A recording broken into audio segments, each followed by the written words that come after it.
Hello everyone, क्या आपको ये जानना है कि साल 2026 के मल्टी बैगर स्टॉक्स कौन से होंगे?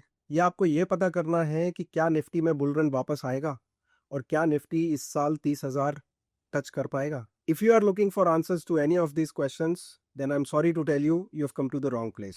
बट अगर आपको ये जानना है कि प्रोफेशनल ट्रेडर्स कैसे ऑप्शंस ट्रेडिंग को अप्रोच करते हैं, कैसे ऑप्शंस ट्रेडिंग उनके लिए सिर्फ एक लेवरेज्ड बेट नहीं है, या कैसे उनके लिए सिर्फ एक डायरेक्शनल अप्रोच नहीं है ऑप्शंस ट्रेडिंग, कैसे वो वोलेटिलिटी को भी अपने साथ में लेके डायरेक्शन के साथ में लेते हुए चलते हैं, if you are looking for answers to all these questions, then stay right tuned, because video के एंड तक हम इन सब सवालों के जवाब जान जाएंगे। हम जानेंगे कि क्या थीटा डिके क्या होता है, इम्प्लाइड वॉल क्या होती है, रियलाइज्ड वॉल क्या होती है, कैसे ऑप्शंस में सिर्फ एक डायरेक्शनल कंपोनेंट नहीं है बट बल्कि वोलेटिलिटी भी है, टाइम भी है। सो कैसे अपने को ऑप्शंस ट्रेडिंग अप्रोच करनी चाहिए, will get to that. So stay right tuned and let's start. So let's start this with a classic one, right? I was right and I still lost money. So many of you might have observed it that you might be right about direction. Let's say आपको लग रहा है कि Nifty अभी support पे है और मैं कॉल्स बाय कर लूंगा और मार्केट ऊपर जाएगी और मैं पैसे बना लूंगा। सो आप क्या करते हो, आपने कॉल्स बाय कर लिए एंड देन लेट्स से 26,200 पे है निफ्टी एंड वहां पे आपने कॉल्स बाय कर लिए एंड देन निफ्टी चला गया 26,300 and you still lost money.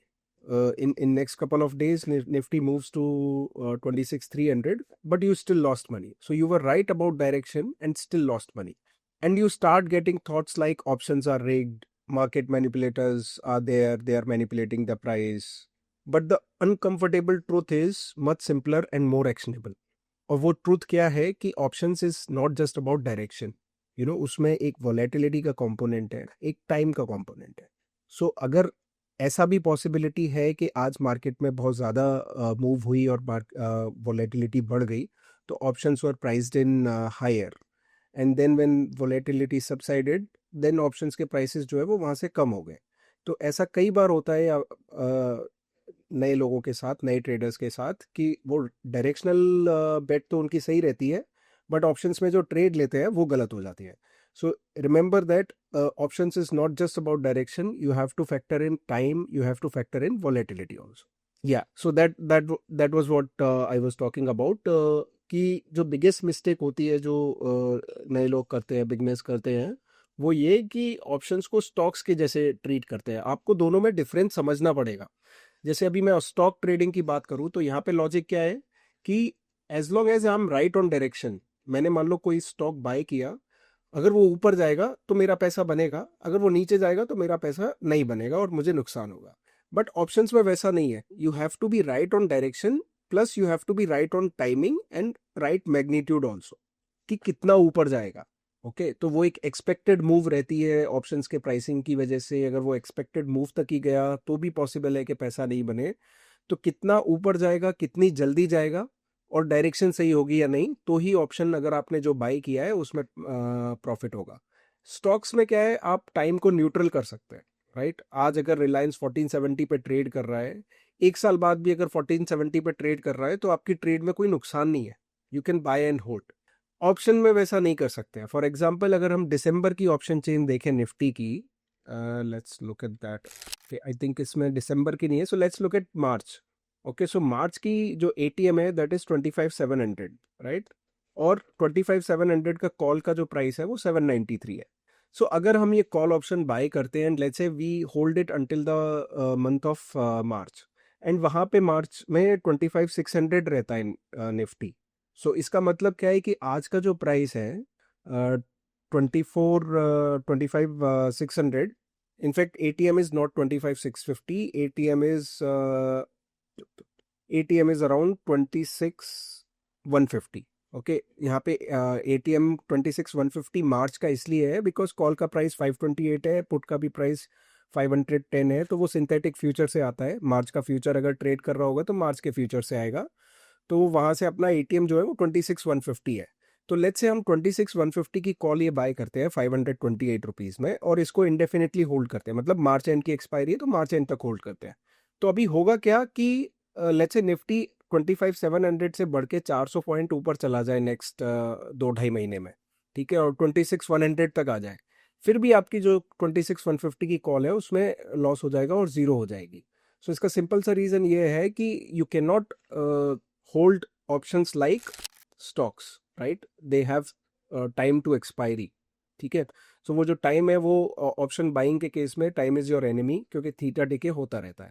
Stock में क्या है, volatility is just noise. If you have identified कि ये मेरा प्राइस है, यहाँ पे मेरे को लॉन्ग रहना है और इस प्राइस पॉइंट पे मेरे को एग्जिट कर देना है, तो from that price at which you have entered until your stop loss, even if stock fluctuates a lot up down, it does not matter to you, right? It is just noise for you in case of stock. But option के case में वैसा नहीं है, volatility ही trade कर रहे हैं आप जब ऑप्शन ट्रेड कर रहे हैं तो आप अज्यूम करिए कि आप वॉलेटिलिटी ही ट्रेड कर रहे हैं। You are not just trading direction, you are trading volatility. तो वहां पे क्या है कि वो नॉइज नहीं है, वो आपको एसेस करना पड़ेगा कि वॉलेटिलिटी किस वॉलेटिलिटी में बाय कर रहे हैं और किस वॉलेटिलिटी में एग्जिट कर रहे हैं, और ट्रेड के साथ जो ट्रेड का पाथ है वो क्या बन रहा है, right? So being right is not enough in case of options trading. However, being right in case of stocks trading is just fine, and that's all you need. हाँ, एक्सपेक्टेड मूव, ये मैंने initially भी बोला था कि expected move क्या है। तो अगर आप कोई भी स्टॉक का स्ट्रेडल देखो, फॉर एग्जांपल इसमें मैंने इन्फी का लिया हुआ है कि let's assume Infy is trading at 1500 and straddle is pricing in a plus 6% move, plus minus 6% move, meaning जो 1500 का कॉल और पुट का कंबाइंड प्राइस है that is about 90 rupees. So the option is pricing in 6% move. So अगर 1500 से 90 rupees ऊपर नीचे देख लें हम, तो वो 1410 और 1590 होता है। मतलब 1410 से 1590 तक की जो एक्सपेक्टेड मूव है उसकी 68% प्रोबेबिलिटी है that the stock stage with in that expected 6% range. वो 68% कहाँ से आता है? वो वन स्टैंडर्ड डेविएशन से आता है। So there is one standard deviation which means 68% probability कि स्टॉक उसी रेंज में रहेगा उस मंथ में, जिस मंथ के हम ऑप्शंस देख रहे हैं। इसका मतलब क्या है कि एक इनिशियल आपके पास एक इनिशियल एसेसिंग पॉइंट हो गया कि वो स्टॉक का 6% रेंज है, प्लस माइनस 6% रेंज है। सो डिपेंडिंग ऑन कितनी जल्दी वो 6% रेंज ब्रीच करता है, या let's say 3% he range breach करता है, आपने जो ऑप्शन लिया है उसमें पैसा बनेगा या नहीं बनेगा वो डिटरमाइन करेगा, ठीक है? सो लेट्स से आपने ये इवेंट के पहले है, लेट्स से ये अर्निंग्स के पहले है, इन्फी की आज अर्निंग्स आनी है और उसके पहले 6% का मूव है, प्राइस इन कर रहा है स्ट्रेडल। आप बुलिश हो, आपने कॉल बाय किया और लेट्स से आपने 1520 का कॉल बाय किया कुछ एक प्राइस पे। नाउ स्टॉक गोज अप 3%, ठीक है, which is 1545। So out of that 6% move, 3% move has come, right? So you are right about direction कि कॉल लेना है, बट जो मूव है वो प्राइस्ड इन एक्सपेक्टेशन से कम है, ठीक है? तो it is possible that despite Infy moving 3% up, your call may lose value. This is possible only because of theta decay. I think 3% थोड़ा एग्जेजरेशन हो गया। 3% अगर मूव करेगा तो मोस्ट लाइकली सारे ATM OTM calls, not far too far OTM, but या ATM OTM calls थोड़ा तो पैसा बनाएंगे। तो मे बी 2% अगर रेंज रहे देन इट इज़ पॉसिबल कि एटीएम कॉल, या एटीएम कॉल तो उस केस में भी बनाएगी, ओटीएम कॉल शायद पैसा ना बनाए। तो आपको वो देखना है कि एक एक्सपेक्टेड रेंज जो है वो एस्टेब्लिश हो गई, एंड देन कितनी जल्दी वो एक्सपेक्टेड रेंज की तरफ मूव करता है, मतलब वो जो अपर रेंज और लोअर रेंज है उसकी तरफ कितनी जल्दी मूव करता है, वो डिटरमाइन करेगा कि आपको पैसे आएंगे या नहीं आएंगे ट्रेड में। Now let's talk about theta. I think if you are trading options for quite some time, then you would know that theta exists and there is something called as time component in options. तो वो क्या है कि एक certain value से every day options को गिरना ही गिरना है, and that value is fixed, that is known, that is fixed for everyone. तो वो एक ऐसा चीज है कि जो सबको पता है कि इतना होना है। अगर उतना नहीं हो रहा है, उतना ऑप्शन नहीं गिर रहा है और मार्केट वहीं का वहीं है, इसका मतलब वोलेटिलिटी का कंपोनेंट चेंज हुआ है, थीटा का कंपोनेंट फिर भी चेंज नहीं हुआ है, ठीक है?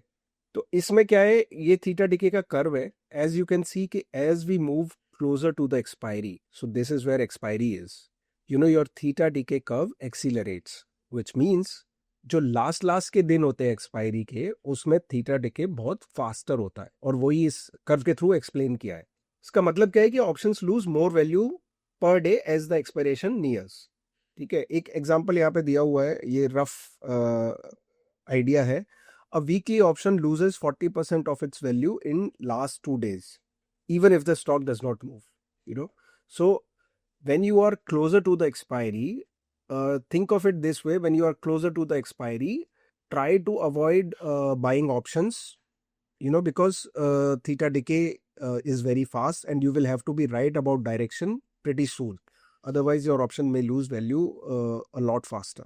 तो अभी हमने देखा कि ऑप्शंस के दो कंपोनेंट हैं, एक डायरेक्शन देख लिया, एक टाइम वैल्यू देख ली। जो तीसरे कंपोनेंट की बात कर रहा था मैं, वो आईवी है, इम्प्लाइड वॉलेटिलिटी है। ठीक है, तो वो क्या है कि एक वॉलेटिलिटी का कंपोनेंट है ऑप्शन में। तो फॉर एग्जांपल इसमें आईवी क्रश की बात की हुई है कि इवेंट के बाद आईवी क्रश कैसे होता है। तो कोई एक अर्निंग डिक्लेयर कर रही है कंपनी, तो बिफोर अर्निंग्स उसका हो सकता है 80% आईवी हो। ठीक है, और उसके स्ट्रेडल का प्रीमियम लेट्स से 650 रुपये हो। आफ्टर अर्निंग्स वही आईवी घट के 35% हो जाए, बिकॉज जो एक इवेंट थी, उस इवेंट, वो बाइनरी इवेंट है एक तरह से। या तो स्टॉक ऊपर जा सकता है अगर अर्निंग बहुत अच्छे आ गए एक्सपेक्टेशन से, और या फिर स्टॉक बहुत नीचे जा सकता है अगर एक्सपेक्टेशन से बहुत खराब आ गए। तो दोनों ही केस में जो कॉल बायर्स और पुट बायर्स हैं वो एंटिसिपेट कर रहे हैं कि कैसे हम ट्रेड से बेनिफिट लें, कैसे उस इवेंट के पहले ट्रेड करके पैसे बनाएं। तो उस चक्कर में क्या है कि आईवीज बढ़े हुए रहते हैं। तो जब आईवीज बढ़े हुए हैं और उस पॉइंट इन टाइम पे हमने ट्रेड लिया, और अर्निंग्स के बाद जो है वो आईवी क्रश हो गए, लेट्स से इनलाइन आया है रिजल्ट, सो आईवी जो 80% था वो घट के 35% रह गया। तो उस केस में क्या होगा कि स्टॉक तो आपके फेवर में मूव कर गया होगा, हो सकता है, बट सिंस आपने उसको इवेंट के पहले ट्रेड लिया, तो जो उसकी वैल्यू थी वो सारी इवेपोरेट हो गई और आपको कुछ प्रॉफिट नहीं हुआ। ठीक है, तो ये एक इम्पॉर्टेंट चीज़ है जो ध्यान में रखनी चाहिए। इसका एक एग्जांपल देता हूँ, एक स्टोरी है। जब मैं इनिशियली ट्रेड कर रहा था ऑप्शन, जब स्टार्ट ही किया था, तो मैं और मेरा एक कलीग था, हम दोनों ऑप्शंस खेलते थे। तो वहाँ पे अर्निंग्स के बारे में हमें पता चला कि अर्निंग्स आती है। तो देखा था हमने कि इन्फी यार बहुत मूव कर जाता है, इतना इतना। उस टाइम पे स्ट्रेडल के प्रीमियम्स भी अच्छे होते थे, अभी तो बहुत कम है। तो हमने क्या किया कि दोनों ने मिलके कॉल और पुट दोनों बाय कर लिए इन्फी के। और उसके बाद हुआ क्या कि अर्निंग्स जो है वो मोर और लेस इनलाइन थी, और 2-3% स्टॉक मूव किया, और हमको कॉल में भी नुकसान और पुट में भी नुकसान, despite Infy moving 2%। So this is something that might happen to you also if you do not pay attention to events and trade options ahead of events, especially on the buy side. अभी बात करते हैं कि implied versus realized volatility क्या है। ठीक है, implied volatility क्या है और realized volatility क्या है। तो implied volatility क्या है कि वो जो मार्केट एक्सपेक्ट करता है through the pricing of that option, so options are priced based on IV. और जो होता है, जो रियलाइज्ड वॉल क्या है, वो ये है कि एक्चुअली में क्या हुआ। इसका एक एग्जांपल देख लेते हैं इसमें। आज का ये मैं रिकॉर्ड कर रहा हूँ वीडियो ऑन 9th जनवरी। सो ये आज का IEX का चार्ट है, चेंज किया मैंने। ठीक है, ये आज का IEX का चार्ट है। तो IEX के केस में हुआ क्या है, अगर आपने देखा होगा कि एक हियरिंग आई थी कि मार्केट कपलिंग के लेके डिसीजन आया था मार्केट कपलिंग को लेके। तो उसमें हुआ क्या था कि IEX 180 से 120, 120, 130 के आसपास ड्रॉप हो गया था। तो लास्ट 2-3 दिन से क्या चल रहा है कि वो जो न्यूज़ थी कपलिंग की, दैट में गो ऑन होल्ड। ठीक है, एंड इट में रिमेन डीकपल्ड। तो उसका क्या है, पॉजिटिव इम्पैक्ट होता है IEX पे। तो वो न्यूज़ के चलते पिछले 2 दिन में IEX जो है वो आई थिंक 130 से, हाँ ये 2 दिन का चार्ट है। ठीक है, तो यहाँ पे ये ट्रेड कर रहा था 133, और वहाँ से ऑलमोस्ट 150 के आसपास आ गया है ना।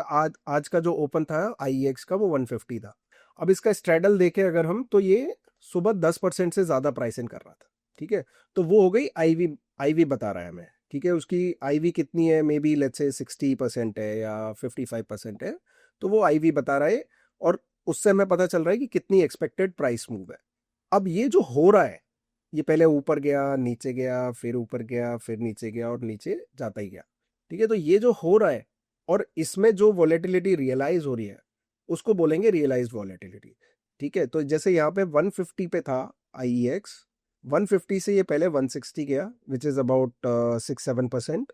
From 160 it came down to 140, which is more than 10%, I think around 12-13%.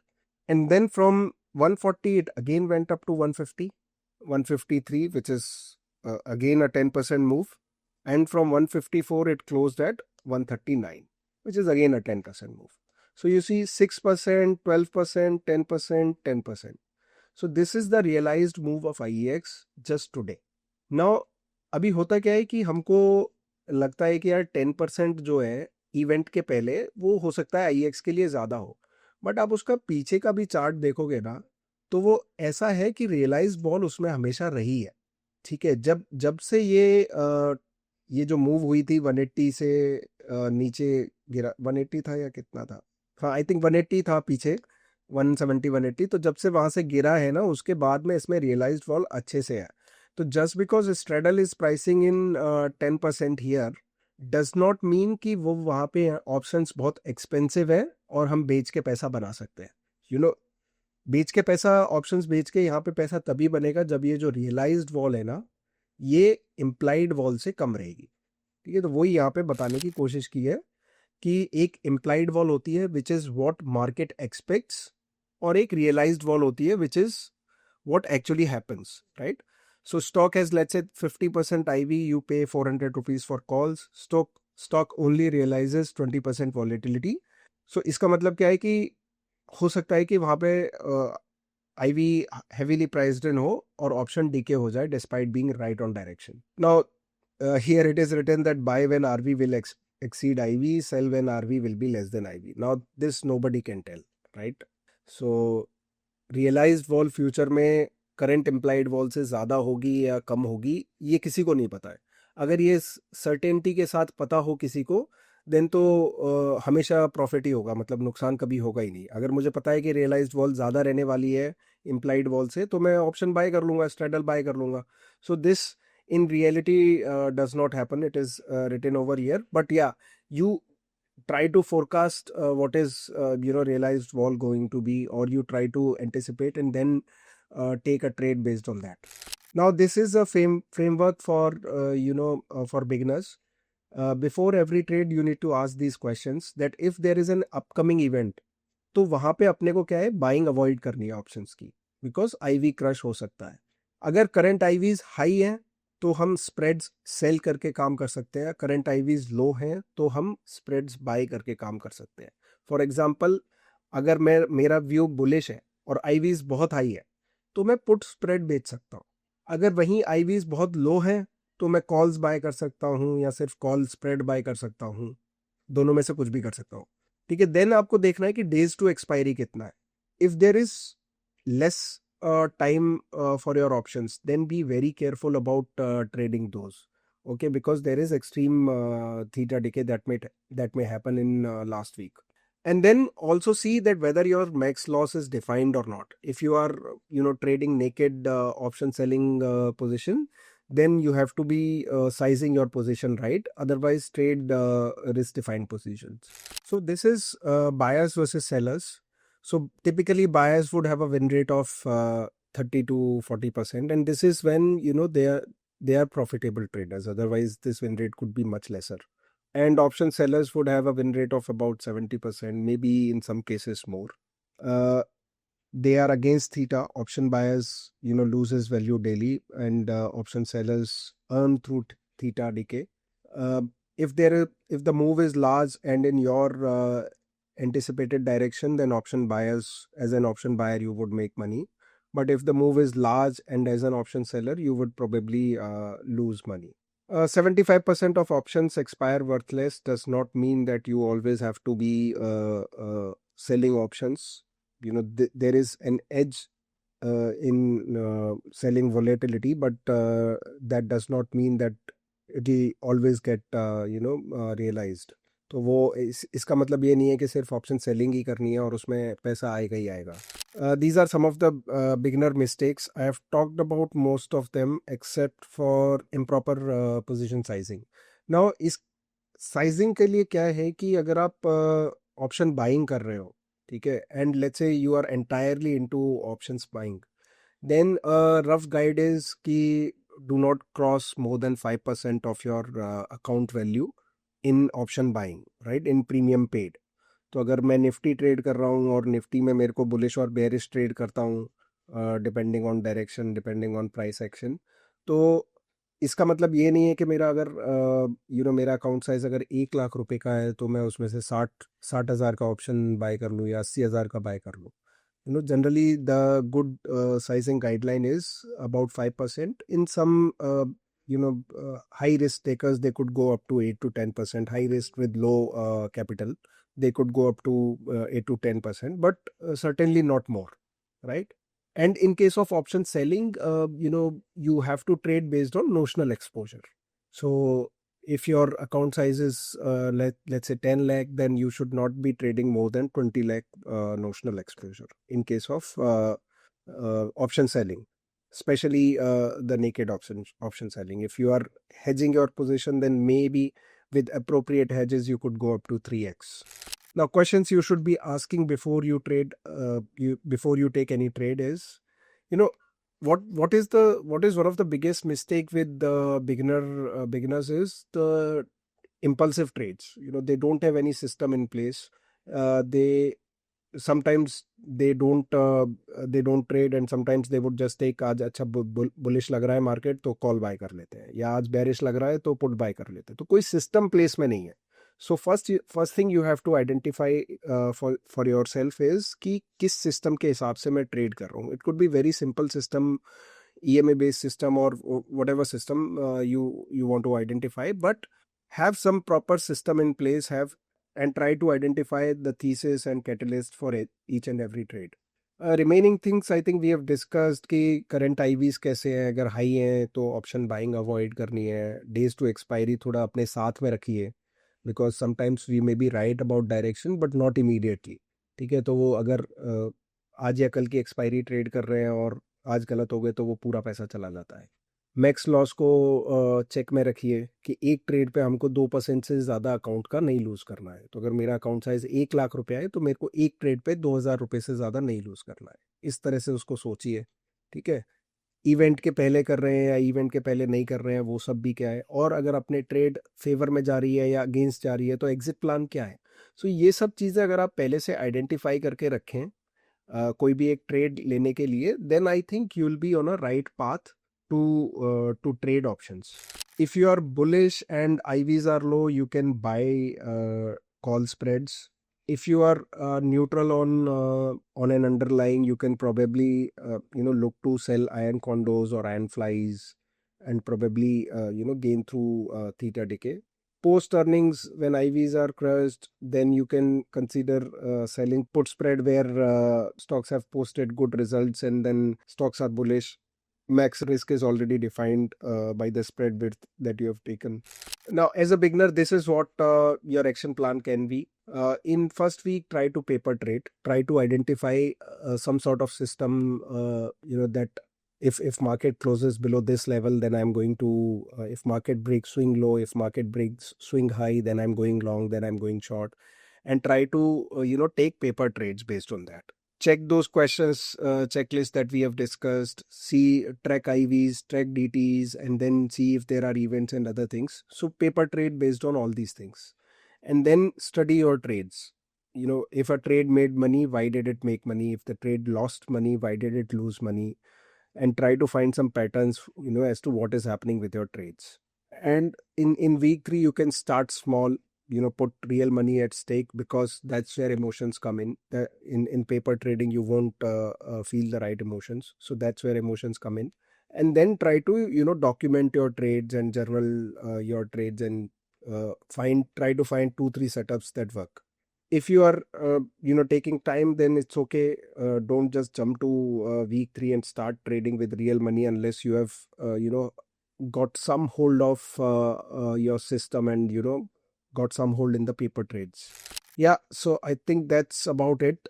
This is the recap slide. So you have to think of options as not just directions, as not just like your stock bets. They have a inbuilt component of IV, they have an inbuilt component of theta, and Keeping those in mind, only you have to trade options. Choose the right strategies. And as a beginner, you can go just risk defined, and then once you gain some expertise, then you can start moving from risk defined to undefined risk. Okay. All right then. Thank you so much for watching. If you have watched it until here, thank you. I hope you learn from this video, and this helps in improving your trading.